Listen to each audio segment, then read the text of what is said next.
नमस्कार साथियों, आपकी क्या ताकत है और आपकी क्या कमजोरी है, इसको पता होने में भी समय लगता है। अमिताभ बच्चन जब स्टार्टिंग में अपना ऑडियंस वगैरह दे रहे थे, इंटरव्यू वगैरह दे रहे थे, तो कुछ लोगों ने उनको इसलिए रिजेक्ट कर दिया या उनकी कुछ फिल्में इस वजह से पसंद नहीं आई कि कुछ को लगा कि उनकी आवाज़ अच्छी नहीं है। और बाद में क्या, अभी तक मेरे ख्याल से अमिताभ बच्चन जी की एक्टिंग के साथ साथ उनकी आवाज़ का एक अलग ही बात है। तो कभी भी सिर्फ दूसरों की राय लेके, किसी की एक आध बात सुन के अपने बारे में कोई निर्णय ना लें, उसको समय दें और मेहनत करें, उसके साथ साथ चीज़ें निखर के आती हैं। खैर, तुला राशि के लिए क्या रहेगा मई का महीना, इसी के बारे में ये वीडियो है। बहुत सारी इंपॉर्टेंट्स बात हैं इसमें। इनमें से एक तो ये है कि सूर्य उच्च के हैं, 15 तारीख तक सूर्य उच्च के हैं, जो एक बड़ी बात है। साथ में शुक्र जो आपकी राशि के स्वामी है वो अपने भाव में रहेंगे 14 तारीख तक। कौन से भाव में? अष्टम भाव में। उसके बाद वो नवम भाव में आ जाएंगे। वहीं गुरु की बात करें तो गुरु मार्गी हो चुके हैं और अब थोड़े अतिचारी हैं, उनकी स्पीड जो है ना थोड़ी बढ़ गई है। तो उसका क्या रिजल्ट आएगा? भाग्य के भाव में मंगल 11 तारीख को अपनी राशि में आ जाएंगे, आपके सप्तम भाव में आएंगे और वहाँ आकर रोचक नाम का महापुरुष योग बनाएंगे। ये योग अच्छा होता है, पर आपके लिए क्या रिजल्ट लेकर आएगा, क्या सावधानियां रखनी है, इस पे बात करेंगे। शनि मंगल से अलग हो जाएंगे, अभी साथ में चल रहे हैं, इसके बारे में बात होगी। शनि आपके छठे भाव में है, राहु आपके पंचम भाव में, केतु एकादश भाव में, सिंह राशि में, राहु कुंभ राशि में है। चलिए शुरू करते हैं रिजल्ट को। देखिए, आपकी राशि का स्वामी शुक्र है, वो अष्टम में है पर अपनी राशि में है। अपनी राशि में है तो बहुत ही अच्छी बात है, पर अष्टम में है कुछ बहुत बढ़िया बात नहीं है। अब वो अष्टम से नवम में जाएगा। कब? 14 तारीख को। तो आप एक तरह से मोटा मोटा कहें तो यहाँ पर भी ठीक ही है और यहाँ और भी अच्छा है। पूरा महीना शुक्र के हिसाब से अच्छा ही है। जब अष्टम में है तो ऐसी चीज़ों से लाभ होता है जो थोड़ी सीक्रेट हैं, जो थोड़ी छुपी हुई हैं, जिनका आपको भी पूरी तरह से अंदाज़ा नहीं है। जैसे किसी को गिफ्ट मिल गया, इनहेरिटेंस मिल गई, इंश्योरेंस का कुछ पैसा मिल गया, क्योंकि अष्टम एक केओस से भी जुड़ा है। चीज़ें बिगड़ के बनती हैं अष्टम भाव में 14 तारीख तक। पर फिर भी शुक्र को यहाँ पे कहा गया है कि ये अच्छा करता है, ठीक करता है, इसको बुरा नहीं माना गया। और राशि का स्वामी है अपनी में, तो आयु को बढ़ा सकता है आपके। अकल्ट, एस्ट्रोलॉजी, ज्योतिष, रिसर्च, किसी चीज़ के डीप में आना, फाइनेंस से भी इसका संबंध है। तो इन चीज़ों से आप जुड़े हुए हो तो आपके लिए बढ़िया रहेगा, अच्छा रहेगा। शुक्र जब अपनी राशि में हो तो भले ही आप आर्ट के फील्ड में हो, तो आर्ट में भी कुछ सीरियस टाइप की एक्टिंग करना, हिस्ट्री से संबंधित कुछ रोल आप अगर आप करते हो तो अष्टम भाव का इससे भी संबंध है। उसमें आया हुआ शुक्र आपको अच्छे रिजल्ट दे सकता है। यहाँ बैठा शुक्र धन के भाव को भी देख रहा है, तो 14 तारीख तक धन के मामले में आपकी शुक्र हेल्प ही करने वाला। ध्यान क्या रखना है? थोड़ा रिश्तों का ध्यान रखना है और स्वास्थ्य का 100% ध्यान रखना है। अगर कोई क्रोनिक प्रॉब्लम है, खास करके अगर जैसे डायबिटीज़ है या हार्मोन से रिलेटेड कोई भी चीज़ है, थायराइड की है, तो आपको ध्यान ज़्यादा रखना है। 14 तारीख के बाद यही शुक्र आपकी राशि का स्वामी भाग्य के भाव में आएगा, जो साल में एक बार ही आता है। बहुत बड़ी और अच्छी ये योग बन रहा है। साथ में गुरु भी आ गए हैं, मतलब राक्षसों से के जो गुरु हैं वो तो हैं शुक्र, और देवताओं के जो गुरु हैं वो कौन है? गुरुदेव बृहस्पति। अब दोनों साथ में आएंगे। अब दोनों गुरु कहाँ पर आ गए? भाग्य के भाव में आ गए हैं आपके। तो आपको भौतिक संसार का जो ज्ञान देने वाले गुरु हैं वो शुक्र हैं। धन के बारे में बताने वाले शुक्र हैं। सही निर्णय लाभ की दृष्टि से समझाने वाले जो ग्रह हैं वो शुक्र हैं। पर धर्म को आप कह सकते हो, जो धर्म का स्पिरिचुअल एस्पेक्ट है, अच्छा करना, भलाई करना, काइंडनेस, कंपैशन, इस जन्म के बाद की भी यात्रा, कहते हैं ना अब हम अच्छा करेंगे तो बाद में अच्छा होगा, उस तरह की जो नॉलेज देने वाले वो ग्रह कौन है? वो गुरु हैं, गुरुदेव बृहस्पति हैं। तो दोनों का जब संगम होता है तो दोनों तरह से अच्छा होता है, भौतिक लाइफ के लिए भी और स्पिरिचुअल लाइफ के लिए भी। और भाग्य के भाव में है तो इसका अर्थ ये हुआ कि आपको दोनों तरह के गुरु मिल सकते हैं, दोनों तरह की ब्लेसिंग आपके पास आ सकती है, दोनों ही तरह के फील्ड में आपकी तरक्की होगी गुरु के यहाँ आने से। अब गुरु अतिचारी हो गए हैं। अतिचारी का ज़्यादा फर्क पड़ेगा दुनिया पर, न कि पर्सनल लेवल पर। पर्सनल लेवल पर इतना ही है कि आपको जल्दबाजी में काम नहीं करने हैं और प्रायोरिटी बना के करने। ऐसा ना हो कि जो काम ज़्यादा इम्पोर्टेंट नहीं है उस पर तो समय बहुत दे दिया और जो इम्पोर्टेंट है वो छूटा ही जा रहा है। ये ध्यान रखना है पर्सनल लेवल पर। वर्ल्ड लेवल पर बहुत सारे इवेंट होंगे, अप्रैल में तो हो गए होंगे, मई में भी बहुत सारे इवेंट होंगे, जो है बहुत सारे उतार चढ़ाव रह सकते हैं वर्ल्ड लेवल पर। उसको ध्यान में रखते हुए आपको थोड़े डिसीजन लेने हैं, मतलब कुछ कह नहीं सकते, क्योंकि इस साल की जब शुरुआत हुई थी तो केतु को सारे ग्रह देख रहे थे, शनि को ग्रहण लगा था, होली वाले दिन भी ग्रहण पड़ा था। तो जो साल है वो केओस वाला है। पर्सनल लेवल पर ये आपके लिए बहुत पॉजिटिव है। 1 2 3 4 5, पाँचवीं दृष्टि सप्तम भाव पर मतलब 7वीं राशि पर आ रही है, जो कि आपकी राशि है। दूसरे का कहीं ना कहीं दूसरे के बारे में भी सोचने वाले अगर कोई लोग हैं, उनमें सबसे ज़्यादा आता है तुला, फिर कर्क भी आता है, क्योंकि वो मदर की राशि है कर्क। पर तुला क्या है, बैलेंस देखता है कि मेरा भी फायदा हो पर दूसरे का भी हो, इसीलिए अच्छे व्यापारी भी होते हैं। अगर कोई व्यापारी है और उससे किसी को फायदा ही नहीं हो रहा तो व्यापार चलेगा कैसे? तो वो दूसरे के फायदों को भी देखने वाले जो होते हैं वो तुला वाले होते हैं। पर कभी कभी इनमें ये देखा जाता है कि दूसरे के बारे में ज़्यादा सोचते हैं, उसमें अपना नुकसान हो जाता है, वो आपको ख्याल रखना चाहिए। पर ये गुरु आपको दूरदृष्टि जरूर देंगे, ज्ञान जरूर देंगे। गुरु की दृष्टि तृतीय भाव पर है तो आपको सपोर्ट भी मिलेगा, लोगों का, दुनिया का। देखिए सपोर्ट बहुत बड़ी चीज़ है। आपके पास बहुत अच्छा आइडिया है, आपने एक काम स्टार्ट किया, पर आपके जो काम करने वाले हैं वही ऐसे हैं कि वो कुछ कर रहे हैं, उस तरह से कर ही नहीं रहे, तो आपका आइडिया तो कभी आ ही नहीं रहा ना ज़मीन पर, आगे कैसे बढ़ेगा? आपके पास तो 2 ही हाथ हैं। जब तक आपको कुछ ऐसे सपोर्टिव लोग नहीं मिलेंगे जो इंटेलिजेंट भी हों, बुद्धिमान भी हों और उससे भी ज़्यादा सही भी हों, तब तक कोई भी जो आपका आइडिया है वो बड़ा हो ही नहीं सकता। तो उसको कहते हैं कि भाई साथ मिलना। साथ मिलने का जो भाव होता है तीसरा भाव होता है, भाई बहन का भाव, इसीलिए बोलते हैं इसको।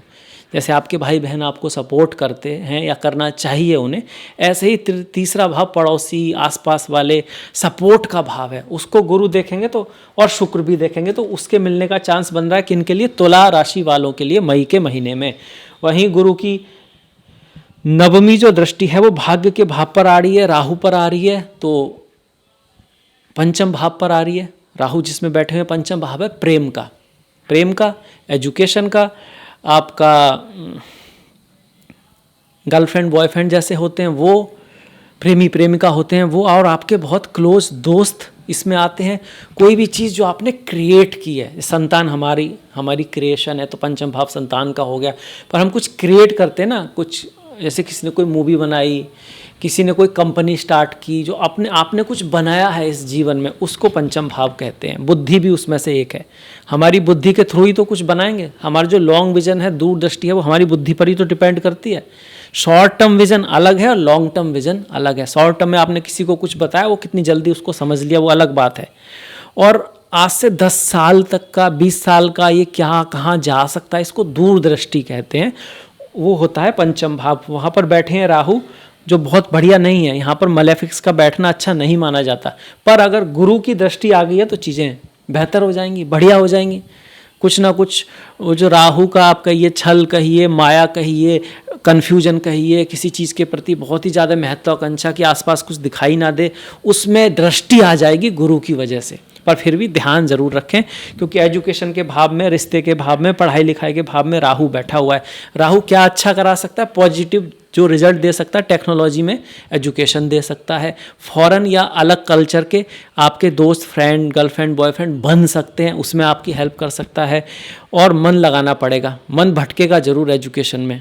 मन से बड़ा बहरूपी न कोई, पल पल रचता स्वांग निराले, मन के बहकावे में ना आमन, राह भुलाए भ्रम में डाले। तो भ्रम से थोड़ा दूर रहने की कोशिश करें। शक के बेस पे अपनों के साथ कोई डिसीजन लें, उनके बारे में कोई भी डिसीजन ना लें। ये हो गया गुरु का। शनि की बात करें, देखिए शनि भी बेहतर हो रहे हैं, पर कब? 11 तारीख के बाद। 11 तारीख से पहले शनि अच्छे हैं, पर उतने अच्छे नहीं हैं। अच्छे क्यों हैं? क्योंकि छठे भाव में है। छठा भाव रोग ऋण शत्रु का भाव है, और यहाँ पर क्रूर ग्रह रोग ऋण शत्रु को खत्म करने की कोशिश करते हैं। पर ख़त्म करने के लिए उस चीज़ का होना ज़रूरी है। और अगर वहाँ 2 मेलेफिक आ जाए तो थोड़ा बहुत स्वास्थ्य को दिक्कत कर सकते हैं। पेट की दिक्कत अगर किसी को है, या कह सकते हो पेट की दिक्कत है, नींद की दिक्कत अगर किसी को रहती है, तो अगर 2 मेलेफिक मीन राशि में आएंगे तो थोड़ा मन को बेचैन कर सकते हैं। 11 तारीख के बाद यही मंगल पहुंच जाएंगे कहाँ? सप्तम भाव में।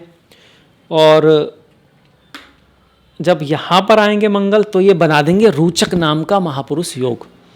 ये योग आपको घर जमीन से लाभ करा सकता है। मंगल से जुड़ी हुई चीज़ों में अगर आप हैं, जैसे कि आर्मी है, स्पोर्ट्स है, आपका मिलिट्री है, पुलिस है, इस तरह की चीज़ों में से आपका कोई कनेक्शन बन सकता है और यहाँ वो आपको हेल्प भी करने वाला है। पर चूंकि ये सप्तम भाव है रिलेशनशिप का, तो वहाँ आपको थोड़ा ध्यान रखना होगा। आप थोड़े से कंट्रोलिंग हो सकते हो या आपका पार्टनर थोड़ा कंट्रोलिंग हो सकता है, तो ईगो इशू मंगल दे सकता है। देखिए मंगल का काम है साहस। साहस अच्छी चीज़ है, बिना साहस के तो आप जीत भी नहीं सकते और अगर हार गए तो उससे निकल भी नहीं सकते। तो साहस सबसे महत्वपूर्ण है।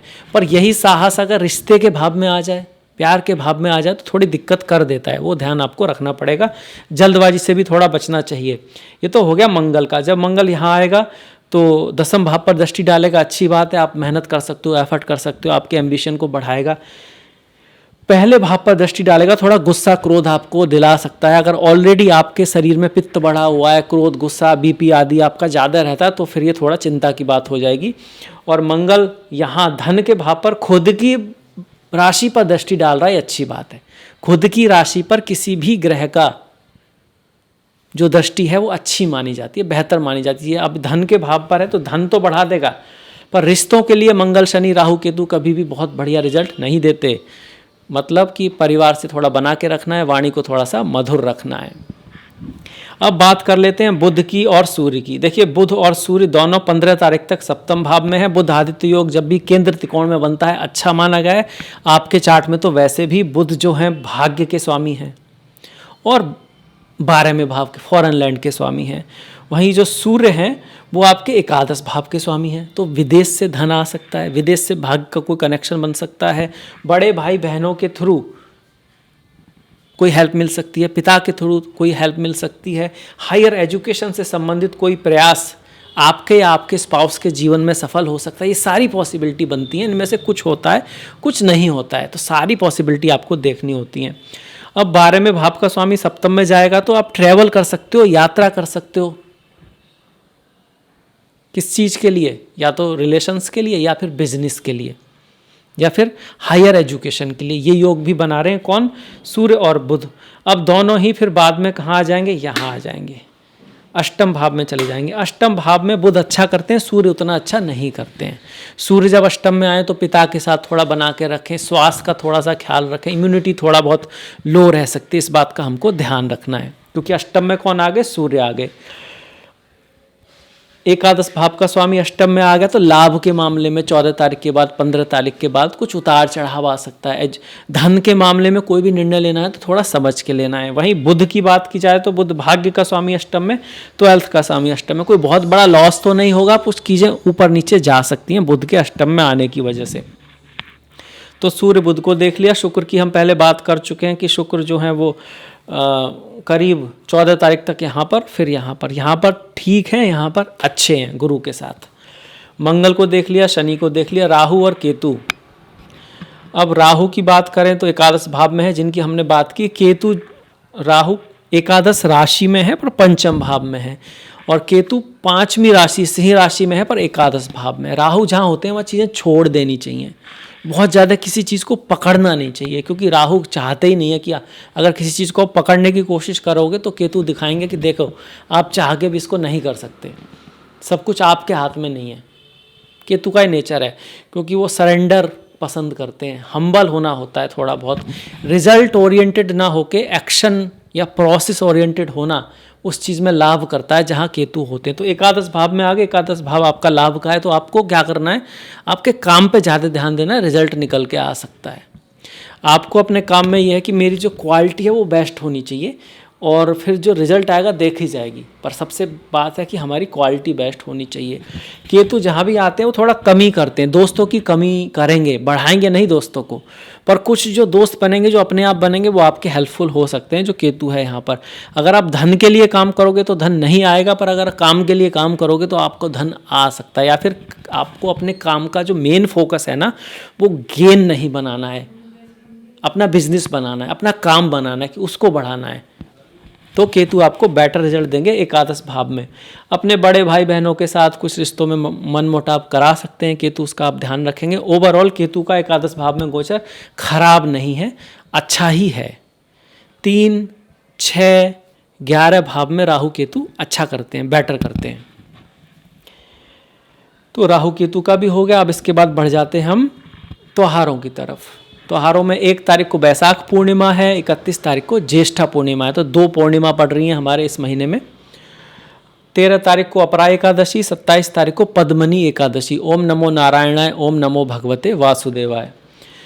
14 और 28 का प्रदोष व्रत और 15 तारीख की शिवरात्रि है। चिदानंद रूपा शिवोहम शिवोहम, ओम नमः शिवाय। 5 तारीख की संकष्टी। संकष्टी को गणेश जी से जोड़ते हैं हम। कोई ऑब्स्टिकल है, केतु की दशा महादशा अंतरदशा चल रही है, अच्छे नहीं है, तो माँ काली की या गणेश जी की पूजा आप कर सकते हैं। 16 तारीख को ज्येष्ठा अमावस्या है और 15 तारीख की वैशाख संक्रांति है। ये जितने भी पूर्णिमा है, अमावस्या है, शिवरात्रि है, प्रदोष है या एकादशी, इन सभी में दान पुण्य, किसी की हेल्प करना, किसी की मदद करना, जो कमज़ोर है, जिसको हेल्प की आवश्यकता है, वो जानवर भी हो सकता है, व्यक्ति भी हो सकता है, कोई ब्राह्मण भी हो सकता है, अपनी श्रद्धा अनुसार अच्छा माना गया है। इसका अर्थ ये बिल्कुल नहीं है कि दूसरे दिन आपको हेल्प नहीं करनी है। सब दिन तो हो भी नहीं पाती, और इस दिन आप पर्टिकुलरली चूज कर सकते हो कुछ एक किसी की हेल्प करने के लिए, तो उस तरह से है। तो ये हो गया आपके लिए तुला राशि के लिए राशिफल। कहाँ कब का? मई 2026 का। कैसा आपको लगा ज़रूर बताइएगा, अपने कमेंट और सुझाव ज़रूर लिखिएगा। आपसे मुलाकात होगी नेक्स्ट वीडियो में, तब तक के लिए आपका धन्यवाद, नमस्कार।